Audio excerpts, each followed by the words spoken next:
RB29 Rajamouli గారు మహేష్ బాబు గారి కాంబినేషన్లో సినిమా వస్తుంది కదా. సో రీసెంట్గా మన శృతి హాసన్ గారు పాడినటువంటి ఒక సాంగ్ బయటకు వదిలారు. అది విన్న తర్వాత మీకు ఎట్లా అనిపించింది? నాకు ఎట్లా అనిపించింది అంటే మస్తు కిరాక్ అనిపించింది. కాకపోతే ఒకటి ఏంటంటే ఒక తెలుగు గాయనితోటి వాడిస్తే జర ఇంకా బాగుండేది అని అనిపించింది. ఏంటంటే ఆమె రాగాలలో కొద్దిగా అని అంటుంది. అది రోమాలు నెక్కబరుచుకునే సాంగ్. ఆ సాంగ్లో ఆమె కొద్దిగా ఏంటంటే బేస్ కొద్దిగా లైట్గా తగ్గింది అని అనిపించింది. ఎట్లుండాలి శాసిస్తూ అని ఎట్లాగా ఉండాలి, కానీ మంచిగా ఉన్నది. శృతి హాసన్ గారు ఆమె సింగింగ్లో మాత్రం కిరాకు, కాకపోతే తెలుగులో మాత్రము అదరా కొట్టింది. కానీ రాగంలో కొద్దిగా తడబడ్డదంటే. కానీ ఎస్ఎస్ఎఫ్వి బాబు సినిమా వస్తుంది, అరే ఏందో చేస్తుండో, అరే సింహంతో ఫోటో తీస్తారు, లేకపోతే అట్లా తీస్తారు. ఇంకోటి మొన్న విలన్ క్యారెక్టర్ సూర్యలాగా వచ్చింది, స్పైడర్ మ్యాన్ లాగా వచ్చింది, ఆన్ లాగా వచ్చింది, ఈయన లాగా వచ్చింది. ఇదే నారా మీ బతుకులు మొత్తం. అరే మన ఒక తెలుగు డైరెక్టర్ రాజమౌళి సారు, ఒక పెద్ద డైరెక్టర్ ఒక ప్లాన్ వేసుకొని ఒక మ్యాటర్ రాసుకొని మంచి మూవీని చిత్రీకరిస్తుంటే ఒక బొమ్మ చిన్నది విలన్ క్యారెక్టర్ ఇట్లా ఉంటుంది అని బయటికి పెట్టింది. అరే వాడిలాగా తీసిర్రు, వాడిని కాపీ కొట్టరు, ఈయన్ని కాపీ కొట్టరు. ఏంది వా ఇది? మన బతుకులు ఎప్పుడు ఇంతేనా? అరే మీ రివ్యూల కోసము సినిమాని బలి చేయకుర్రు నాయన. ఎందుకంటే మన తెలుగు టాలీవుడ్ ఇండస్ట్రీ అనేది ప్రపంచం మొత్తం చెప్పుకుంటుంది. అటువంటిది మనం ఎట్లా చెప్పుకోవాలంటే అబ్బాబ్బా ఏమన్నా ఉండదు, కిరాక్ ఉన్నది, సూపర్ ఉన్నది అని చెప్పాలి. అర్థమైందా? ఇప్పటికైనా హీరోల మీద మేనరిజం మానేయరు.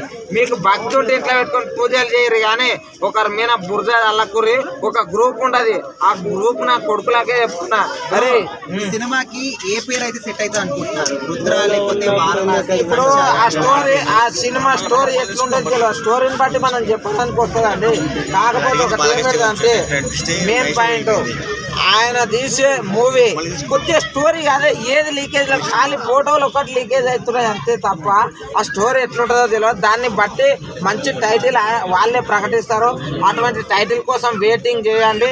ఇంకోటి మహేష్ బాబు అనే వ్యక్తి పెద్ద సూపర్ స్టార్ ఒకటే కాదు, ఒక మనసున్న మానవత్వం ఉన్న వ్యక్తి. ఆయన ఎంతో మందికి ప్రాణదాట. ఆయన ఎంతో మంది పిల్లలకు గుండె ఆపరేషన్లు చేపించిండు. కొంతమంది ఉంటారు బ్యాచ్ కావాలని చెప్పి ఏమన్నా ఈ చిన్నగా ఏమన్నా చేస్తే సార్లు చెప్పుక తిరుగుతారు. ఆయన లక్షలు పెట్టి ఆపరేషన్ చేపిస్తే కూడా దిక్కుకు చెప్పుకోలే.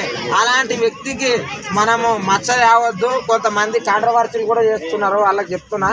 ఒక వ్యక్తిని మంచి పని చేసే వ్యక్తిని సపోర్ట్ చేయండి. అర్థమైందా?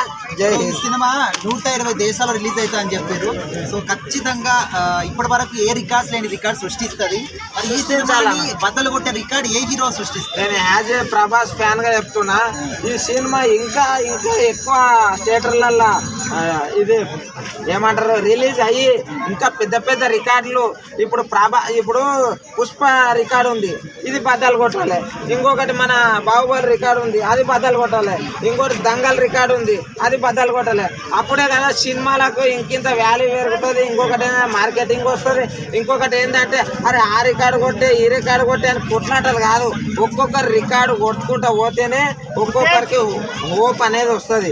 ప్రతి ఒక్కరికి ఒకటి చెప్తున్నా, మా హీరో తోపు ఇది కాదు, మన తెలుగు అనేది ఏడదాకా పోయింది, ఇది ఇంపార్టెంట్. అర్థమైందా? టాలీవుడ్ అనేది ఎక్కడ చెప్పుకుంటున్నారు.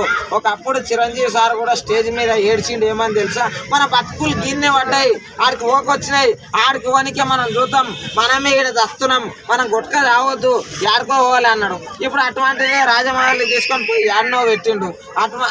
ఇంకోటి బాహుబలి ఏదో ఒక సినిమాతో పోయిండు. ఒక్కొక్క రికార్డులు ఒక్కొక్కరు క్రియేట్ చేస్తేనే కదా ఒక డెవలప్మెంట్ అనేది వచ్చేది సినీ ఇండస్ట్రీలో కూడా.